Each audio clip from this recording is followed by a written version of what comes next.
And I think a vampire just came and took Kevin. Oh, there we go. Lights out. Okay, I'm back. There you go. Ladies and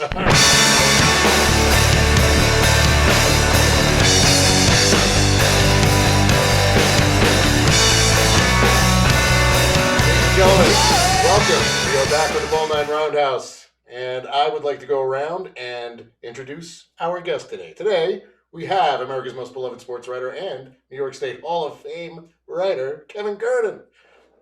Look at this. He came prepared. Jersey. Dressed in nines. Look at this. How you doing today, man? Doing well, thanks. Excellent, excellent. We also have former Mets pitcher, former Cubs pitcher, fresh from the Citi Field ceremonies on 9/11, Glendon Rusch. Welcome back, brother. How you doing? I'm great. Thanks for having me. Good to be here. Anytime, man. Always a welcome. And ladies and gentlemen, with his baseball hat and suit and tie on, fresh from his new digs in Middlesex College. Yep. Our ombudsman, Rocco Constantino. How you doing, brother? Doing good. Just got done watching some college soccer and ready to talk baseball. Excellent, excellent. Right. So, I figured today we'll get a little Mets-centric. There's always a lot to talk about with the Mets.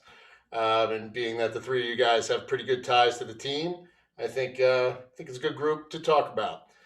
So, without further ado, this is airing on the 21st, which is the 20th anniversary to the day of the first game back in New York, the Mike Piazza game.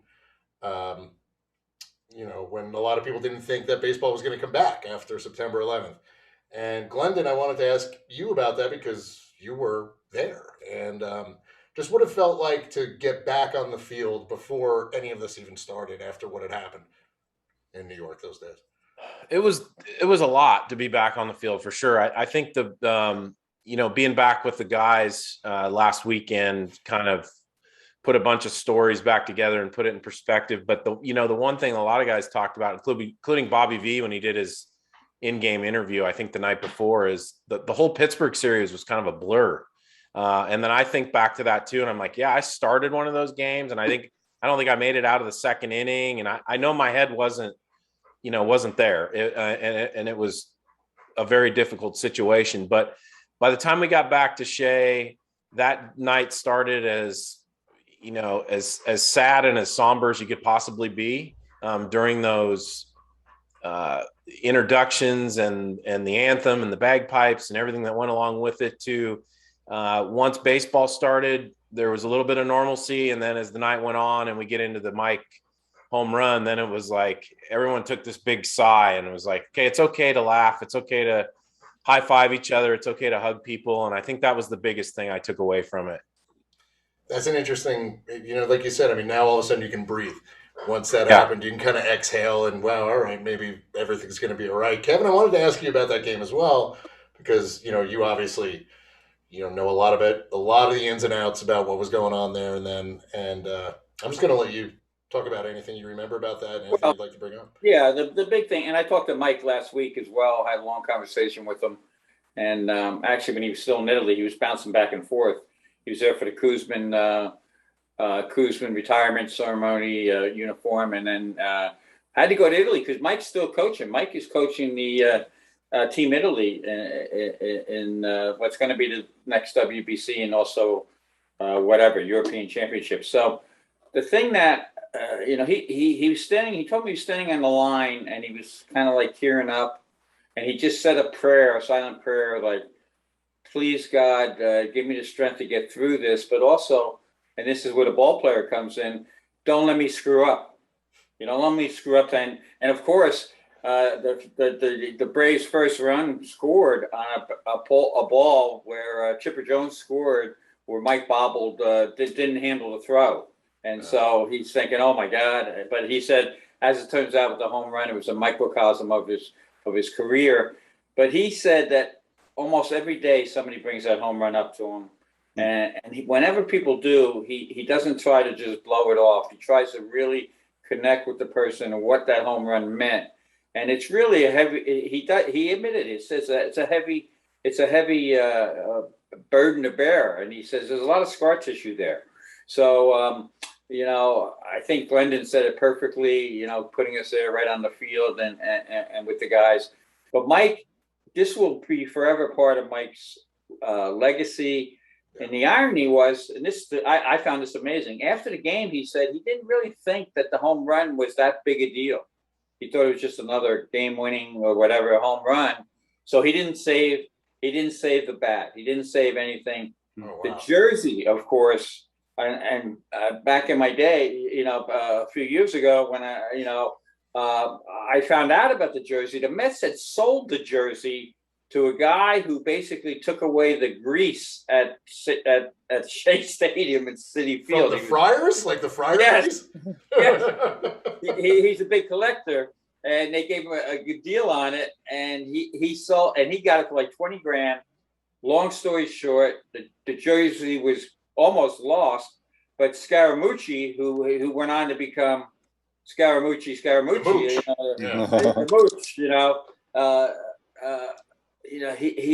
he called me one day, and we started putting stories together, and basically Scaramucci put together a group that brought that jersey for about 360 grand because Vince Piazza was very upset with the Mets. Mike was upset with the Mets. Everybody was upset because they let a piece of history get away. But there's a happy ending to that part of the story. When Scaramucci and his group brought it, they have it on a rotating basis to the Citi Field Mets Hall of Fame, to the 9/11 Museum, and also to the baseball. But I was on the ground floor in that story, wrote that story, and I was really proud at the end that I was able to save a big part of New York history, and that's really some of the things that are really great about writing and how you can really change things in a positive way. Yeah, I agree. That's a great story. I did not know that about the Mooch. That's fantastic. Mm-hmm. And Rocco, from your perspective, just as a Mets fan, that game, that home run, and okay, everything's a little tense, obviously, leading up to it. Mm-hmm. What was it? Brian Jordan put the Braves ahead, if I remember correctly. Then Edgardo walked. Desi Relaford pinch ran. Gone. So, what was your reaction to all this, too, Rocco? I mean, just from a fan's standpoint. Yeah, no, I talked about this with Glendon a little bit earlier today. And, I lost a couple family members at 9/11. So that period of time between 9/11 and that game when baseball was finally back at Shea, it's a blur to me. I don't remember much of anything that went on. I remember going to vigil after vigil and, church ceremonies and memorial services.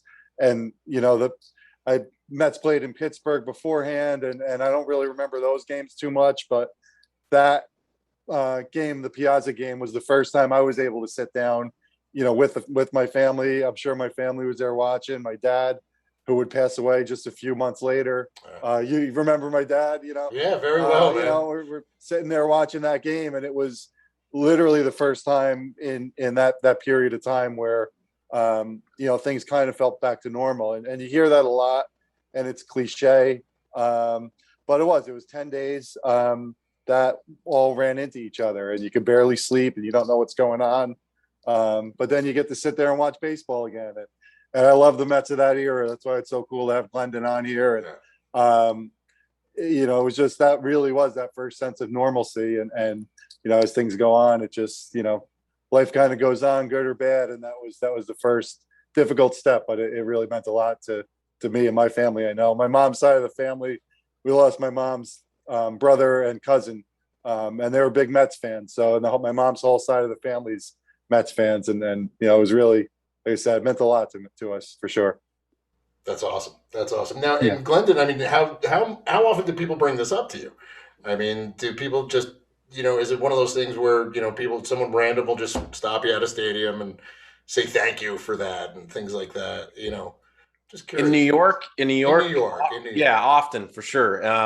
And I get back once in a while, not as much as I'd like, but this past weekend was really, really cool. And I think there was like 12 of us there plus Bobby V off of that team. And it was awesome to be, and Rocco and I talked about it earlier today when we were chatting, that it's like that immediate snap of the fingers and we're back in the clubhouse together, all these guys again, with the banter and everything else. And it was also really cool kind of jarring each other's memories, because there was so much that went on, including the part where, the morning of 9/11, we were next to a federal building in Pittsburgh. And the first thing they did is get us out of there, took us out of the hotel, and we went out to this, hotel somewhere in the suburbs before they kind of formulated a plan to get us back to New York on the bus and everything else. So, yeah. And that must have been one hell of a bus ride, I'd imagine. I can't imagine that being pleasant whatsoever. That was a somber bus ride, quiet, nothing like a regular major league bus ride or plane flight where we're having a good time. Coming back across the bridge was, overwhelming, I guess is the best way to put it, is really how I would describe it. But yeah, it was nothing I would ever want to relive again. And, I'm praying that's a once in a lifetime occurrence that we all go through that. Yeah, I think we all are. And, Kevin, I wanted to ask you a little bit, if, we can talk a little bit about the ceremony last week. And I thought that was great. You had, you were out there with, I think, Jay Payton, Glendon, Lenny Harris was out there, and obviously Leiter and Johnny Franco and all those guys. Kevin, back when the Mets did come back and start playing baseball again, and that season restarted, was there anything you really remember from talking about just baseball and life in general with those players once they got back? Like, was there anything? Well, I think what those players did, and Glendon can speak to this better than I can, two things. The players really put themselves out there. The Mets, the Yankees did a nice job too, but the Mets really went above and beyond, dealing with the public, doing some things. I remember going to Ten House, which was Firehouse. This was a couple of years later, but I think I went down there with Glavin and a couple other guys. And but I remember talking our Ten House, and actually I think I had the patch right here. I still have the patch. Ten House is right across the street from the towers, and so these were the guys that were first on the scene. Oh wow! Yeah, exactly. And their story. I think there's actually a TV show about them. People have written books about them, but I had an incredible conversation with the guy. I think his name is Morbido, a firefighter, and he walked me through the whole thing. And there are things that we don't understand. Like he said, and I'm not trying to freak anybody out here, but when they first were there on the scene, all this stuff was floating through the air. They didn't know what it was at first, but you know what it was? It was what was left of human beings coming. Yeah, it's just unbelievable. So to hear those stories, I remember talking to Chipper Jones too. Chipper, I think they drove up from Philly, but when they first saw where the towers were, it just it blew them away. So I think and that's one of the things Mike said too. And I think Glendon, just by his memories, we can't let the next generation forget about this, and we need to educate them. And Mike made that clear to me. We have to educate what happened that day. I was coaching a team at that time too, my youngest son, besides doing my work. And I think I had just come back from Little League, the Little League World Series as well. And I think that was the Danny Almonte years. Now, again, when you write 45 years, a lot of things run in together. So in a way, and I remember sitting there with Giuliani at the games in Williamsport. So we kind of lost with, that was just a crazy time. And then with what happened, we kind of all lost our innocence. And the guy I coached with back then was a Port Authority cop. So I got a call at 8 o'clock that morning, or 8:45, 9 o'clock. I was walking the dog. That's how I first found out about it, because the guy's wife said he couldn't come to the game tonight. There's been something going on in New York. So he was one of the Port Authority lost a lot of police. I knew a few of them. And but he actually went in, they're getting ready they're staging to go in the tower, the second tower, after the first one fell. And I remember him telling me, and I'm not going to use his name, but I remember him telling me he talked to his commanding officer right then and there. He went up to him and said, hey, the other one just came down. This one's going to come down too. What the hell? We better have a good plan here. So what that whole day was like it was a blur, and so many people, and I didn't know that about Rocco, but so many people lost loved ones. A guy down my street, his a couple that I know, this is pretty amazing. Her brother died. They raised his 3 children after that. So I kind of look at the positive things that happened afterwards and how we stuck together as a nation. And I think Mike makes that point very clear now. We can't forget what happened there. It was terrorist. We can't let our guard down, and we got to be smart as a country, and we got to really understand we are Americans first, and we should be together. I agree, and I will say, I mean, just from my own, remembrance of that was just how I lived in Manhattan at that point. I was about less than a mile away. We got evacuated, and the whole thing. When Mike Piazza hit that home run, I'm a Yankee fan, and I even went crazy.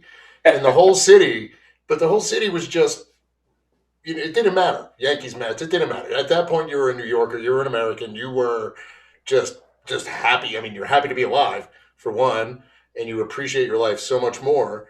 And I'll never forget that. I mean, that carried on into the World Series. I mean, I was out with some friends at a bar. We're watching, whichever, it was one of the young Kim home runs at the Yankee, and everybody's going nuts. I ran outside, everybody's screaming. There's like a couple guys that are walking down the street that are like tough looking guys with the the boombox listening to the game.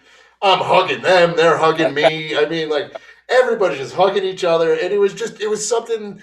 There was something magical about baseball coming back and what it did. I think baseball really, really, really did something to just help get people back to normal and just get back to their lives. And that's something, Well, what a World Series it was, too. That was an amazing series on so many levels. I remember talking to Joe Torre after that World Series, like the next spring or a couple springs later, and he told a great story. You remember how they lost, right? Yeah. To this day, I've never seen that ball land. I shut the TV off before it even landed, and I've never seen it. And Joe, and I thought Joe was great too at that. Again, at Glendon's event with the Mets, I thought he was tremendous as well. The things he said were tremendous. But I remember him from a baseball perspective. He's at spring training, and some fans came up to him like the next year and said, "Don't worry, Joe. We'll get him this year. We'll get him." And Joe says, "Don't worry. We went 7 games and lost on a little fly ball. You can't do any better than that, basically." So it also shows you how baseball, things will happen in baseball that you have no control over. And when you win a championship, as the Mets haven't won since '86, and the Yankees are having their struggles. One World Series since they have as many World Series victories as the Marlins since 2003. I know. I love to throw that at you, but anyway, it sticks every time. You got to appreciate when you win a World Series, because everything that goes to it is so difficult. I agree. And this, now going from that to the present, and we can even talk a little bit about the ceremony if you want. But that series, Glendon, that you were at, the Yankees Mets series. Was there anything, because I know sometimes we all complain a lot about what the hell's going on with the game now, and it's a different game. Watching it, trying to take it in, trying to make sense of what the hell people think is important anymore. It's a different game. But did you enjoy the baseball at least, Glendon, or were you like, we could have taken these guys? Oh, I enjoyed it. I actually liked it. But part of the reason I loved it so much was being back in that atmosphere. Man, I hit Lenny Harris as we were standing in the outfield during that intro and ceremony, and said, "Man, I mean, I want to put the pants on right now." And it was like you get those juices flowing of back in the day of when we were a part of a bunch of those series, the Subway Series, the Mets Yankees. There's nothing like it, and of course, I was a part of Mets Yankees World Series too. So there's nothing like being on the field during those games and the passion of those fans on both sides. And yeah, I was like, the hairs were standing up on my arm, thinking, man, I would love to go out and compete for an inning or yeah, it would have to be an inning now, right? There's 3 batter minimum. Yeah. Try and get 3 outs. Unless those 3 batters don't go so well. Yeah, right. The Yankees probably could have used you, Glendon. Seriously, it's they could have used you for an inning. There was a great there was I think I was listening to Michael K's show a little bit on Friday or Saturday maybe, and just hearing the analysis of one of their losses and everything, and I was like, I looked at my wife and I'm like, oh, now I'm back in New York. This is what it's all about. Everyone's got 16 different ways to run the pitching staff and who should be in the lineup and everything else. And I miss that. It's good stuff. Welcome back. Yeah, yep. Absolutely.